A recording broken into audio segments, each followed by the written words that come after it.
হত্যার ঘাতকের সংকীর্ণ পথ দিয়েই আমাদেরকে 16 বছর পাড়ি দিতে হয়েছে। এই ভয়াবহ দুর্বিষহ যে দিন, সেই দিন পাড়ি দেওয়ার মধ্যে দিয়ে কেউ নিস্তার ছিল না শেখ হাসিনার করাল গ্রাস থেকে, তার ভয়াবহ বিষাক্ত থাবা থেকে গণতন্ত্র মনা মানুষ এদেশে কেউ রেহাই পায়নি।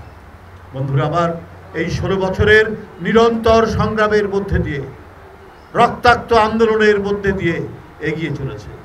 তারপরে আমরা দেখলাম শুরু হলো, ছাত্ররা নেমে আসলেন।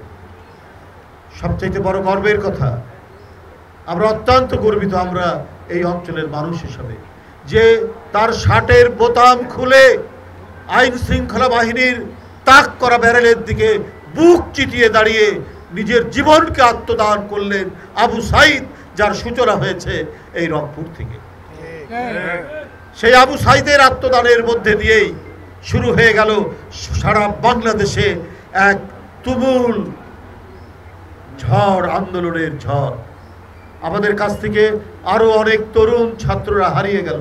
আহনাব, মুগ্ধ আমাদের কাছ থেকে হারিয়ে গেল ছাত্র দলের নেতা ওয়াসিম আকরাম চট্টগ্রামে। ফাইয়াজ রেসিডেন্সিয়াল কলেজের ছাত্র, কি চমৎকার চেহারা, কি সুন্দর কুচি এই বাচ্চা ছেলেরা তারা রাস্তায় নেমে আসলো। রাস্তায় নেমে আসার কারণে শেখ হাসিনা পালিয়ে যেতে পারত। আমরা বর্ষপূর্তি করছি, আমরা কি তাদেরকে এত সহজেই ভুলে যাব? আমরা কি আবু সাইদকে ভুলে যাব? তার সেই বিরচিত আত্মদান এবং তার এই আত্মদানকে নিয়েও সমালোচনা করেছে, এই আত্মদানকেও টিটকারি করেছে শেখ হাসিনা। বলেছে সে জঙ্গি, সে অন্য কারো গুলিতে সে মারা গেছে। সবাই দেখলো কোন পুলিশ কিভাবে তাকে গুলি করেছে, এটাকে নিয়েও সে টিটকারি করেছে। এই বাচ্চা ছেলে বেগম রোকেয়া বিশ্ববিদ্যালয়ের ছাত্র, তার রক্ত ঝরছে। আপনি মা, আপনি একজন মহিলা, আপনার হৃদয় কেঁদে উঠলো না। আপনি আপনার অবৈধ ক্ষমতা, আপনার লুটপাটের ক্ষমতা, আপনার ব্যাংক ডাকাতির ক্ষমতা, এটা ধরে রাখার জন্য ওই বাচ্চাদের রক্ত ঝরাতেও আপনি দ্বিধা করেন। একটা লোক একটা এলাকায় কাজ করছে দীর্ঘদিন, মানুষের সাথে তার যোগাযোগ হচ্ছে, আলাপ আলোচনা হচ্ছে, এই করতে করতে সে ধীরে ধীরে নেতা হয়। যখন এই আনুপাতিক ভোটের বিষয়টি আসবে, তখন তো দলকে ভোট দিবে, দল তারপরে বেছে বেছে তার লোকদেরকে এমপি বলে ঘোষণা করবে।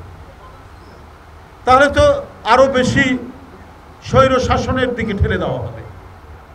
স্থানীয় পর্যায়ে আর কোনো নেতৃত্ব থাকবে না। স্থানীয় পর্যায়ে কেউ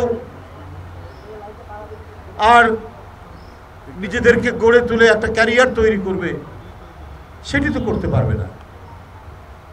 আমরা চেয়েছি সেই ভোট, চিরায়ত গণতন্ত্রের যে ভোট, যারা বৈধ ভোটার তারা ভোট দিয়ে, সর্বোচ্চ ভোট দিয়ে তার এলাকায় প্রতিনিধি নির্বাচন করবে। যে দলের প্রতিনিধিরা সবচেয়ে বেশি ভোট পাবে তারা সরকার গঠন করবে। এই 18 কোটির দেশ, যেখানে প্রায় 12 কোটির মতো ভোটার, সেখানে আপনি কিভাবে এই আনুপাতিক ভোটের কথা আপনারা বলছেন? এটা তো আমরা বুঝতে পারছি কিসের জন্য। বিএনপি তার ঐক্য এবং শৃঙ্খলা বজায় রেখে 16 বছর তারা গুম হয়েছে, খুন হয়েছে, বিচার বহির্ভূত হত্যার শিকার হয়েছে, লক্ষ লক্ষ মামলায় লক্ষ লক্ষ নেতাকর্মী তারা জেল খেটেছে, তারপরও আত্মসমর্পণ করেনি। এরশাদের মতো সকালে এক কথা, বিকালে আরেক কথা, এই ধরনের কথার দ্বিচারিতা বিএনপি করেনি বলেই আজকে তৃণমূল থেকে জাতীয় পর্যায় পর্যন্ত বিএনপির লাখ লাখ সমর্থক, কোটি কোটি সমর্থক সারা বাংলাদেশে